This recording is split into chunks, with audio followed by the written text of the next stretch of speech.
Hola, ¿me escuchás? Ay, sí. Ahora, sí. ¿Vos me escuchás a mí? Ahora sí, qué suerte. ¿Qué pasó ahí con los botones? Y ahí, en este estado de este día, de hoy, ¿viste? Claro. Así estoy. Bueno, ¿Qué pero ya momento está. hoy? Sí, momento fuerte. ¿Qué tal, profe? Muy bien. Vale, bueno, sí. Decime. Dispuesto acá a responder lo que me preguntes. Vale, bueno, vamos a apagar esto. Sí, te había invitado, bueno, habíamos hablado un poquito de hoy, de la idea de comentar, de lo que a mí me interesa mucho que nos cuentes, cómo vos evaluás estos libros de autoayuda, ¿no? ¿Cuál es tu opinión respecto a cada uno de ellos? Sé que está de moda Eckhart Tolle, por ejemplo, y entre otros, digamos de la nueva era, ¿no? New Age, enfocado así, como esta necesidad y después está el curso de los milagros, bueno, todo este programa de autoayuda, ¿no? ¿Cuál es tu opinión? ¿Qué me podés contar? ¿Qué nos podés contar? Bueno, cada uno de los libros que has nombrado, tanto Eckhart Tolle por un lado, como el curso de milagros, responden a un paradigma, a una manera de ver la vida diferente.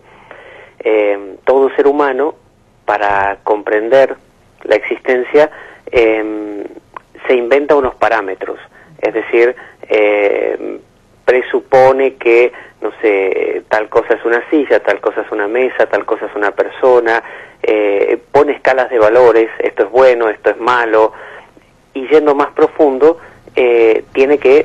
toda cultura, toda tradición tiene que determinar quiénes somos. Entonces algunos dicen, somos un cuerpo que tiene un alma dentro, otros dicen no, cuerpo y alma en realidad son la misma cosa, o es un fenómeno cerebral la conciencia, por lo tanto es totalmente corporal, no hay alma. Otros, como los del Vedanta, que a eso responde Eckhart Tolle, dicen existe una conciencia que no es los pensamientos, existe como una especie de vacío detrás de los pensamientos que normalmente no se percibe. Y cada uno de estos paradigmas crean lo que uno ve.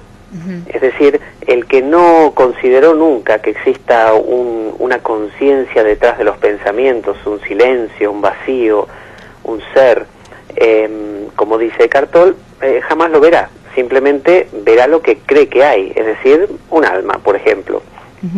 Otro considerará que el alma o la conciencia humana es un epifenómeno del cerebro, como dicen los científicos. Bueno, entonces no verá en ninguna parte un alma, no verá en ninguna parte una conciencia, no moral, sino en el sentido que digo, y verá todo como impulsos nerviosos. Entonces, cuando esas personas correspondientes a cada paradigma se ponen a escribir, cada uno escribe con esa tendencia y para las personas que comparten esa visión o que se están acercando a esa nueva visión. Por ejemplo, el libro del curso de milagros es una canalización. Es un libro que se entiende que una entidad espiritual trascendente, desencarnada, sea que haya sido de algún otro ser que haya estado vivo o una conciencia así como guía, se canalizó a través de una persona que lo puso por escrito. De la misma manera, Eckhart Tolle escribe sus libros respondiendo a un paradigma que es de que existe una conciencia detrás. Entonces cada persona se va a acercar a una de estas fuentes y va a beber de ella y va a fortalecer ese nuevo punto de vista, va a compartir con otras personas que piensan igual, y hay veces que eso lleva, a fanatismos, a personas que dicen este es el libro y no hay otro, y esta es la explicación, y cómo no lo vi antes, cómo no me di cuenta antes que era así, ahora que me doy cuenta lo valioso que es, y todos deberían pensar así también, cómo no lo vieron ellos. Y ahí se da a veces como una suerte de, sin darse cuenta, de violencia, pero es la violencia de los buenos, es la violencia de las buenas personas, las que quieren reformar el mundo, las que quieren que pienses o que veas las cosas como ellas las ven porque a ellas les hizo mucho bien y les hizo feliz, y no pueden entender cómo otros no estén haciendo o pensando así. Entonces, cada persona va a responder a uno de estos parámetros. A veces se da con un cierto buen equilibrio, entre comillas, que es simplemente decir, bueno, esta es la forma en que yo lo veo, me agrada, lo disfruto, para mí es como una verdad, es mi verdad, y transito este camino. Y eso se convierte como en algo artístico, porque uno no desprecia a los demás con sus otros puntos de vista, disfruta del propio y le da ganas de compartirlo, pero de un buen grado, no obligando, y le da ganas de crear. Entonces quizás escribe más libros, quizás pinta un cuadro representando, no sé, si es seguidor de Cartol, a la conciencia trascendente, testigo, y a los pensamientos por otro lado, y eso inspira a su vez a los que siguen esa línea y les da más ganas de... Entonces pienso eso, que cada persona sigue a uno de estos autores. A veces a mí me pasa como profesor de yoga que viene alguien y me dice, mira el libro que estoy leyendo, estoy encantadísimo, ese Cartol. Y yo digo, bueno, está muy bien, eso yo ya lo he transitado quizás hace mucho tiempo, es algo que lo comprendí, y lo comprendí no necesariamente a través de Eckhart Tolle, sino de otras fuentes. Entonces, realmente no me dan ganas de ponérmelo a leer, o de ponerme a leer el curso de milagros. Me dan ganas de leer otras lecturas que en este momento son más afines con mi paradigma actual. Pero eso no quiere decir que niegue a los otros. Hay una expresión en la India que es adhikara y bhumika. Bhumika significan planos, y adhikara, capacidad. Entonces, muchas veces existen distintos planos, digamos, de existencia que coexisten. Entonces, por ejemplo, un niño de 5 años, uno le habla de la raíz cuadrada de, no sé, de cierto número, y el niño realmente no va a entender ni jota de qué le estamos hablando, porque en su bhumika, en su plano, no existe, ni siquiera no contempla la posibilidad de que exista una cosa llamada la raíz cuadrada, ¿no? Como mucho puede figurarse la raíz de una planta, y porque su adhikara, su capacidad, todavía no llega para eso. Lo cual no lo hace inferior. Él no es inferior que un hombre de 40 años que conoce la raíz cuadrada. Simplemente lo hace diferente. De la misma manera, el ser humano, por no ver los rayos, la luz ultravioleta o infrarroja con sus propios ojos, no es inferior a qué sé yo, a un elefante que puede escuchar ultrasonidos mientras que nosotros no. Sonidos que están por debajo del límite audible. O un gato, un perro, escuchan agudos que nosotros no podemos oír, que son demasiado agudos. Pero eso no hace mejor al perro o al gato o al ser humano porque puede utilizar el dedo gordo de la mano prensil. Eso no lo hace mejor, lo hace diferente. Pero existen algunos bhumikas que abarcan a los otros. Por ejemplo, el hombre de 40 años, dentro de sí, puede comprender al niño dibujando un garabato y a su vez la raíz cuadrada. Pero el niño puede comprender el garabato, pero no la raíz cuadrada. Se le escapa. Entonces, también dentro de las distintas filosofías o enfoques de vida, hay algunos más estrechos que se ciernen o se cierran a pequeñas cosas, y otros más abarcativos. El cientificista, por ejemplo, que dice que el cerebro, que la conciencia es un epifenómeno del cerebro, quizás se cierra solo a eso y no contempla la visión mágica o mítica de otras culturas, chamánica, por ejemplo. Entonces, a veces las culturas más simples resultan ser más abarcativas. Claro. Por eso, como cada visión es muy compleja, uno nunca puede saber cuál está por encima de la otra. Así que eso es lo que pienso. ¿Qué opinión tenés respecto a Eckhart Tolle? Contame un poco lo que sabés de la historia de Eckhart Tolle.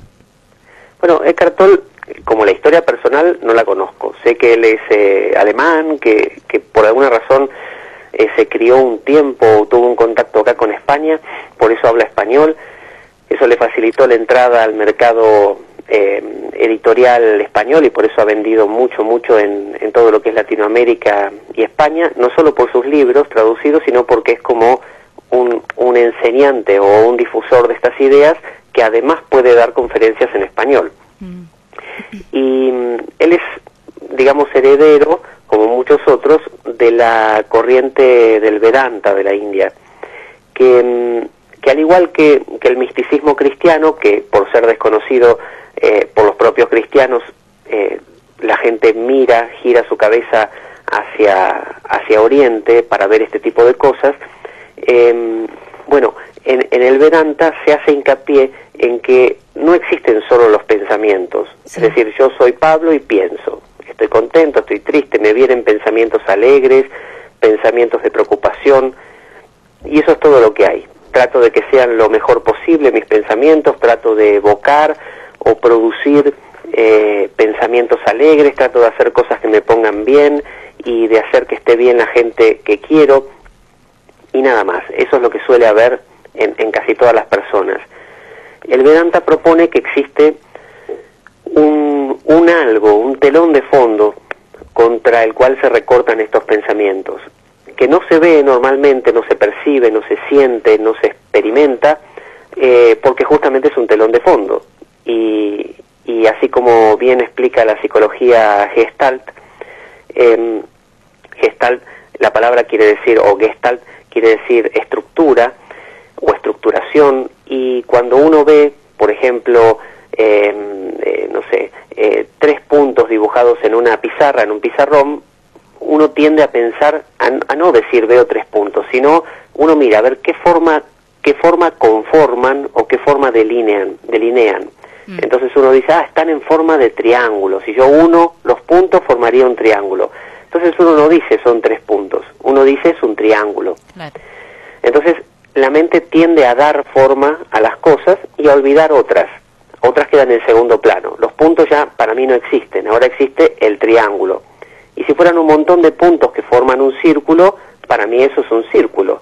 No hay un montón de puntos, no, hay un círculo de puntos en tal caso. Entonces, de la misma manera, nuestra manera de pensar naturalmente se enfoca en los pensamientos y se olvida de ese telón de fondo contra el cual se recortan. Y eso tiene un beneficio, que es el que nos vuelve más productivos, porque al estar continuamente detectando pensamientos, formas, colores, posibilidades, nos vuelve muy activos, muy creativos. Pero nos genera una suerte de neurosis por el olvido de quién uno también es. Contrariamente a lo que se afirma a veces de que uno realmente es. A veces uno escucha muchas enseñanzas que dicen, uno verdaderamente es el telón de fondo. Sí. Ese es el verdadero ser. No, los pensamientos también lo son, tanto como el cuerpo lo es. Pero uno dio prioridad a los pensamientos. Entonces, hay muchas técnicas de meditación, y en el Vedanta sobre todo, más allá de la meditación, que suele ser muy silenciosa, y con muy pocas visualizaciones y ejercicios, sino más que nada la meditación del silencio, suele haber una especie de indagación, una suerte de usar los propios pensamientos para que se enmarañen y se traben en una especie de enigma insoluble, ¿no? Como hacen los koan del Zen, como por ejemplo, ¿qué sonido produce una sola mano al aplaudir? O sí. ¿Qué rostro tenías antes de nacer? Entonces, por ejemplo, Ramana Maharshi, un exponente del Vedanta de la India, decía, hay que preguntarse, él decía Atma Vichara, la indagación o la autoindagación en quién soy yo, en el Atma, ¿no? ¿Quién soy yo? Entonces, el quién soy yo en realidad no tiene respuesta, porque si uno dice, yo soy fulanito, no, eso es un pensamiento. Yo soy el que le gusta comer, no sé, helados de chocolate.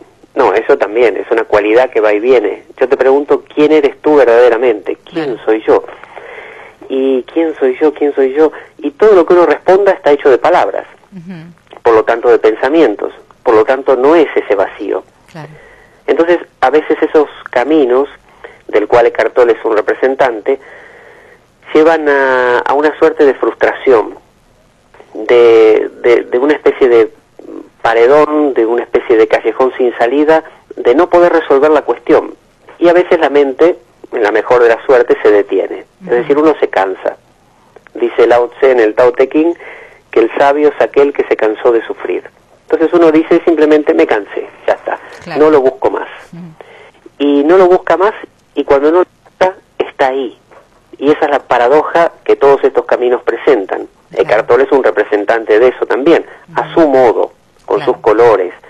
Eckhart Tolle es casi como una especie de especialista en describir el lío en que el ser humano se mete, porque Eckhart Tolle se la pasa diciendo lo poco que puede hacer la mente para resolver los problemas, y poniendo en evidencia cómo nos enredamos en palabras, cómo intentamos ser felices con aquello que no se puede ser feliz, claro. Es decir, no con la totalidad, sino con una parte.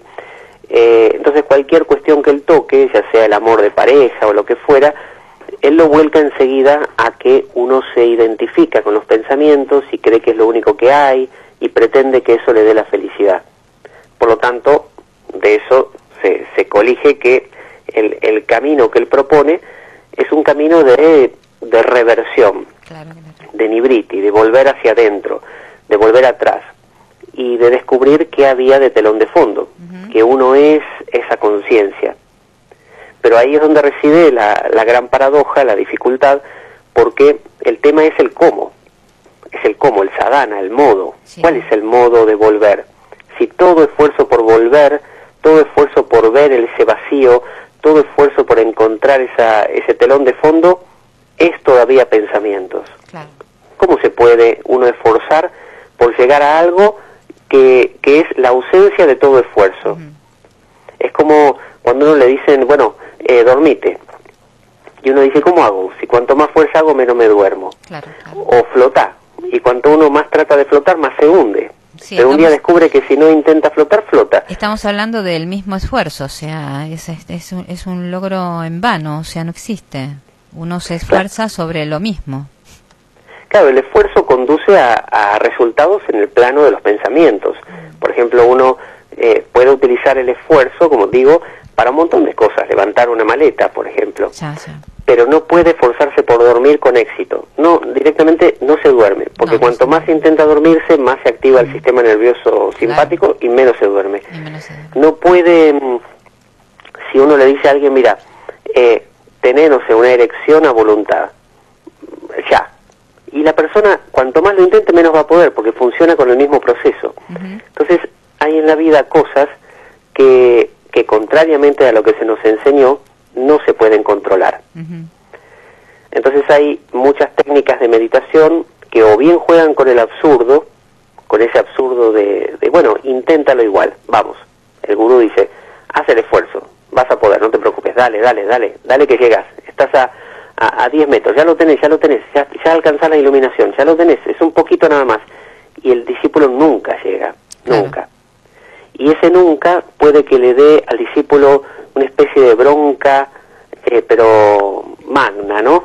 Y esa bronca lo haga parar finalmente. Y cuando para, descubre que siempre estuvo ahí. Y ahí es donde la gente pregunta, pero bueno, si al parar descubriste que siempre estuviste ahí, tuviste que hacer el esfuerzo para darte cuenta que siempre estuviste ahí.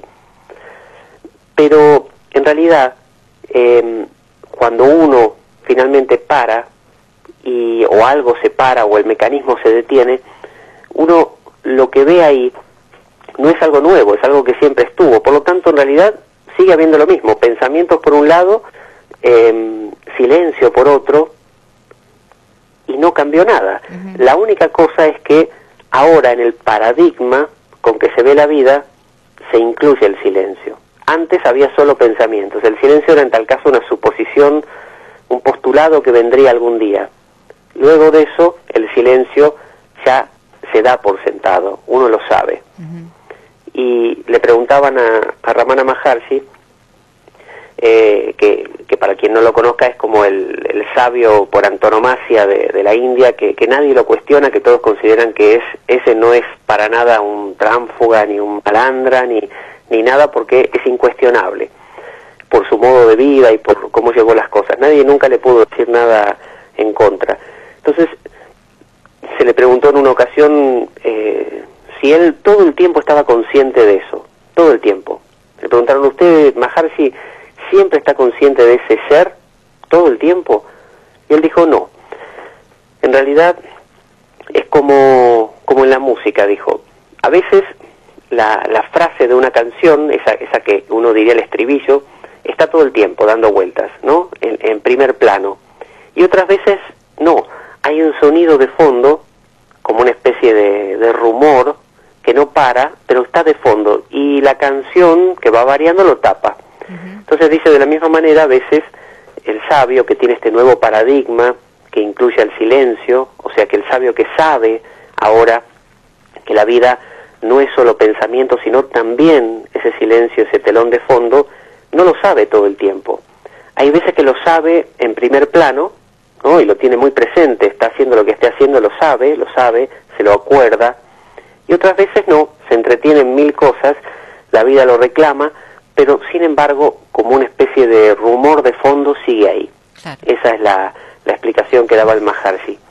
Lo que pasa que el ser humano tiende a hipostasiar las cosas, a generar hipóstasis, es decir, a personificar, o hacer la falacia que se llama de reificación, a reificar, a dar forma de cosa, de persona, dar entidad, dar vida a las cosas. Entonces uno dice, no sé, el árbol se inclinó hacia ese lado porque está cansado.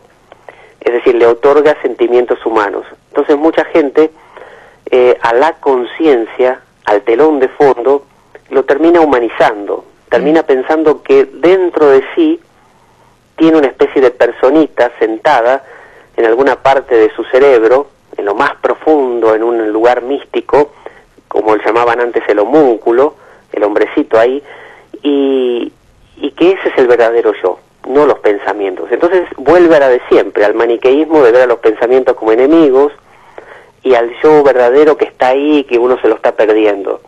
Cosa rarísima, porque en realidad, si uno le pregunta a esa persona, bueno, vos sos el yo que está detrás, ¿no? Sí. El verdadero, sí. Y los pensamientos no sos vos, ¿no? No. Bueno, y entonces, el que me está hablando, ¿quién es? ¿No? Sí. ¿Quién sos vos verdaderamente entonces? Si sos el que está en el fondo y ese todavía no lo tocaste porque se te escapa. Los pensamientos no sos vos porque son simplemente accesorios. Este con el que yo estoy hablando, ¿dónde está? ¿Quién es? Claro. En realidad, no hay dos. No hay los pensamientos por un lado y el yo intocado por el otro. Ese yo intocado es los pensamientos, es el rebote de los pensamientos. Sí. Es como decir, si yo hago un sonido ahora mismo, es como que desplazara al silencio que hasta recién había. No lo desplazo en el sentido de aniquilarlo, porque cuando ese sonido amaine, el silencio va a estar ahí otra vez. Es como un ir y venir, son las dos caras de la moneda. Claro. Entonces, no puedo realmente decir que el ruido mató al silencio, porque el silencio sigue ahí. El silencio es menos ruido y el ruido es más silencio. El ruido es menos silencio y el silencio es más ruido. Bueno, no sé, hice un lío, bueno, pero espero que se entienda. De todas maneras, ya te quiero invitar, porque lamentablemente hoy tuvimos poquito tiempo